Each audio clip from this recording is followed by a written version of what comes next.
அன்பான யாஸ் சேனல் சொந்தங்களே, உங்கள் அனைவர்கள் மீதும் ஏக இறைவனின் சாந்தியும் சலமாத்தும் என்றென்றும் நிலவட்டுமாக. மேற்கு வங்கத்தில் மருத்துவக் கல்லூரி முதுநிலை மாணவி சில தினங்களுக்கு முன்பாக கற்பழிக்கப்பட்டு கொடூரமாக கொலை செய்யப்பட்டிருந்தார். அது சமூக வலைதளங்கள்லையும் டிவி போன்றவற்றிலையும் பத்திரிகைகள்லாம் நம்ம பார்த்துக்கிட்டு இருந்தோம். நேற்றைய தினம் உச்ச நீதிமன்றம் இந்த கேஸை தானா முன் வந்து விசாரிச்சு இந்த கேஸ்ல முக்கியமான விஷயம் என்னன்னா விசாரிச்சிருக்காங்க. இதுல முக்கியமான விஷயம் என்னன்னா, இந்த மாணவிக்கு நீதி கேட்டு அந்த போராட்டம் இன்னைக்கு வரைக்கும் நடந்துகிட்டு இருக்கு.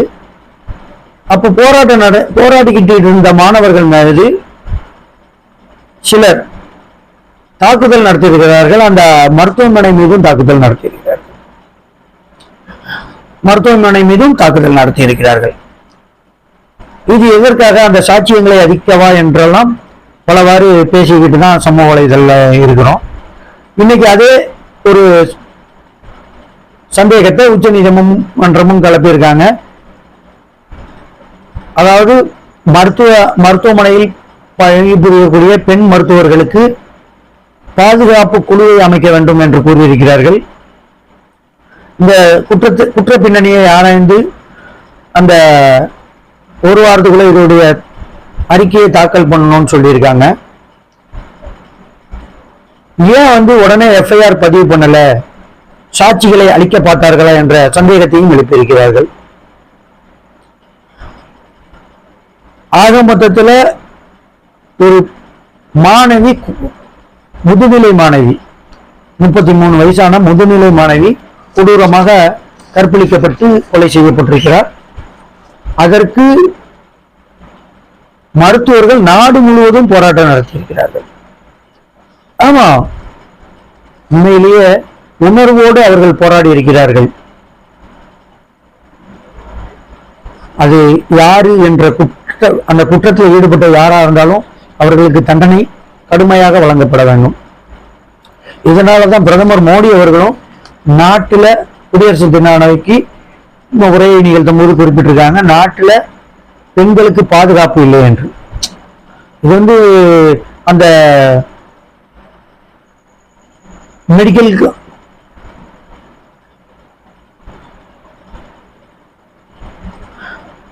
அந்த போராட்ட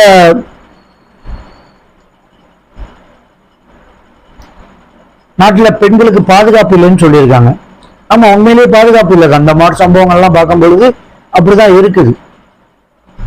இன்னைக்கு பார்த்தீங்கன்னா ஒரு 2 தினத்துக்கு முன்னாடி தமிழ்நாட்டில் கிருஷ்ணகிரியில பள்ளி மாணவி உடற்கல்வி ஆசிரியரால் பாலியல் துன்புறுத்தலுக்கு ஆளாக்கப்பட்டிருக்கிறார். அங்க அந்த பள்ளி நிர்வாகம் என்ன சொல்லியிருக்காங்க, நீ பப்பாளி பழம் சாப்பிடு, கருவக்கலை அப்படிங்கிற மாதிரிலாம் சொல்லியிருக்காங்க சின்ன குழந்தைய. இதெல்லாம் பார்க்கும்போது அப்படிதான் இருக்குது.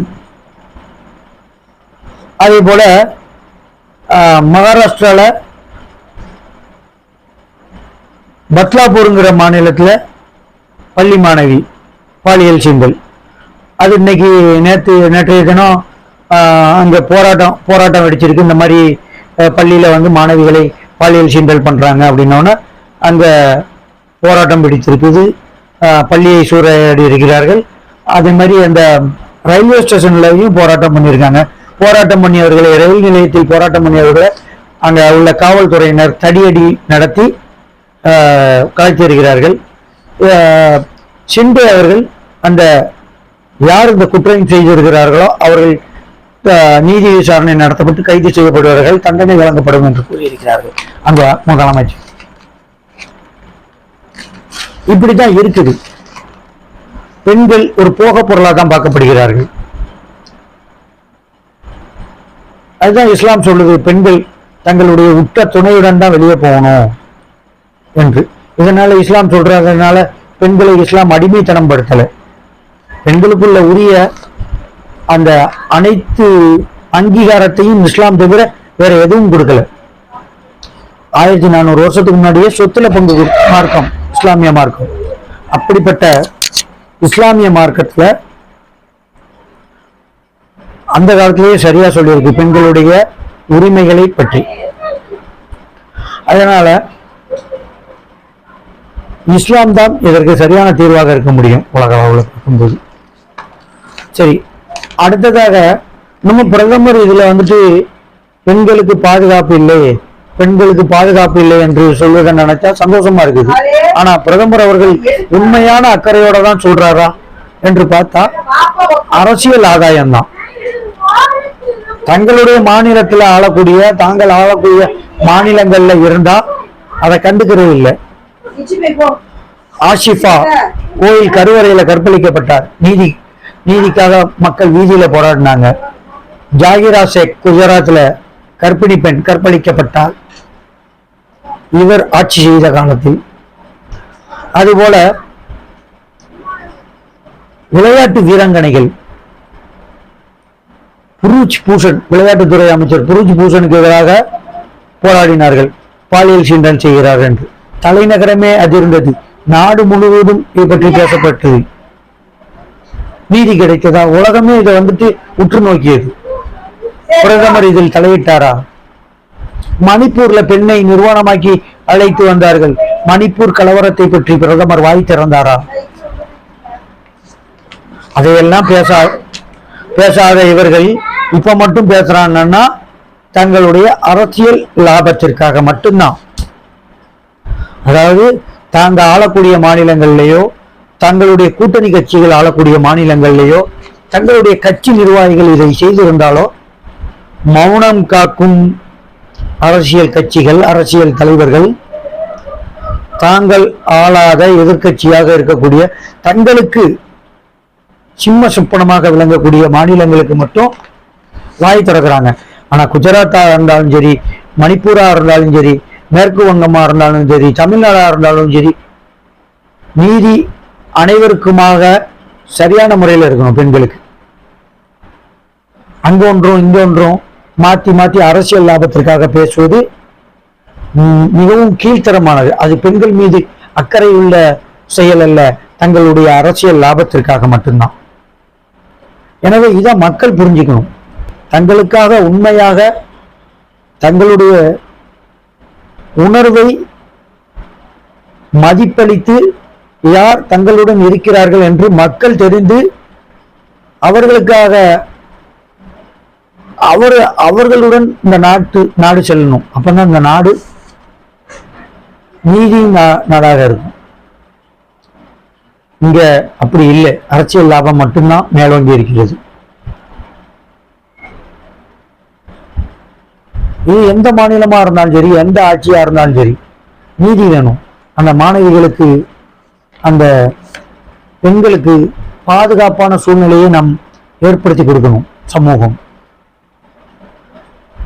பாதுகாப்பு என்றால் அனைவருக்குமான பாதுகாப்பா இருக்கணும்.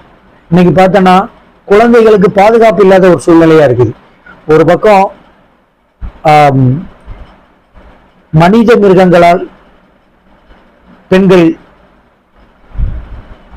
இந்த மாதிரி துன்புறுத்தலுக்கு ஆளாக்கப்பட்டாலும், உண்மையான மிருகங்கள் மாடு, ஒட்டகம்,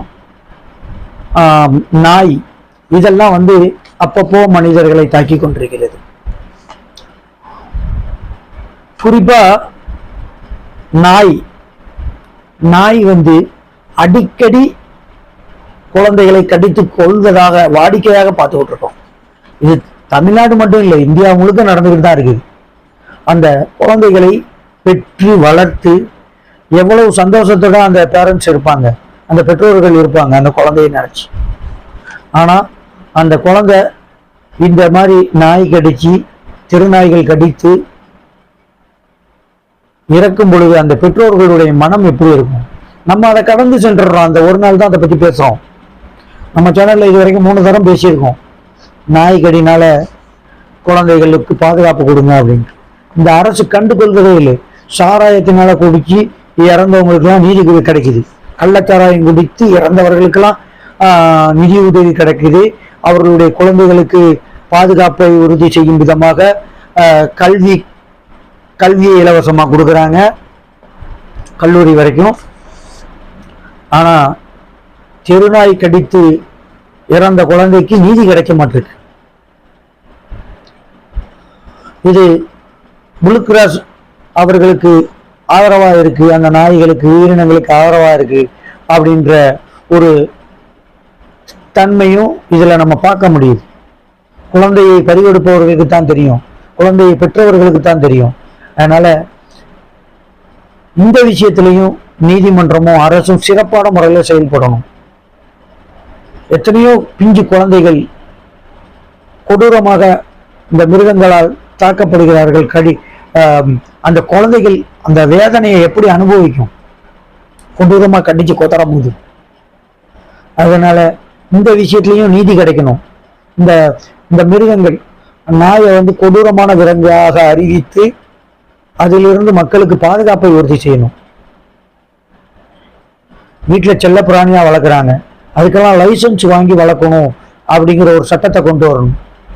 பொது வெளியில் அதை கொண்டு வந்தாலும் அதோடைய பாதிப்பு யாருக்காவது ஏற்பட்டால் அந்த உரிமையாளர் அதற்கு பொறுப்பேற்கணும். தெருவில் சுற்றி தெரியும் நாய்களுக்கு கடிவாளம் இடணும். அதை உரிய முறையில் எங்கேயாவது அடைக்கணும், இல்லாட்டி அதை காடுகளில் கொண்டு போய் விடணும். குழந்தைகளுக்கு பாதிப்பு இல்லாத ஒரு சூழ்நிலை ஏற்படுத்தணும். இவங்க என்ன செய்யறாங்க, குடும்ப கட்டுப்பாடு பண்றோம் அப்படின்ட்டு நாயை பிடிச்சிட்டு போறதும், அந்த சம்பவத்து டைம்ல அதை குடும்ப கட்டுப்பாடு பண்ணி வெளியே அனுப்புறதுமாக தான் வாடிக்கையாகவும் தொடர்கதையாகவும் இருக்குது. அதனால இந்த விஷயத்துலையும் இந்த குழந்தைகளுக்கு பாதுகாப்பு தரணும். இதுல ஆண் பெண் யாரும் விதிவிலக்கெல்லாம் கிடையாது. சில நேரங்கள்ல அந்த குழந்தைய கூட்டிட்டு வர்ற பேரண்ட்ஸை கூட கடிக்கிறது. அந்த பெண்ணாக இருந்தா அந்த நாய்கள் ஒரு 10 நாய் நின்றுச்சுன்னா அந்த தாயையும் சேர்த்து கடிக்கக்கூடிய நிகழ்ச்சியையும் நம்ம பார்த்துக்கிட்டு இருக்கிறோம். இதெல்லாம் எவ்வளவு பெரிய ஒரு பாதுகாப்பற்ற சூழல். எனவே இந்த நாயை கொடூரமான விலங்காக அறிவித்து அதிலிருந்து மக்களை பாதுகாக்க வேண்டும். மனித உயிர் கேவலமா போயிடுச்சா நாயுடைய உயிரை விட? உங்களுக்கு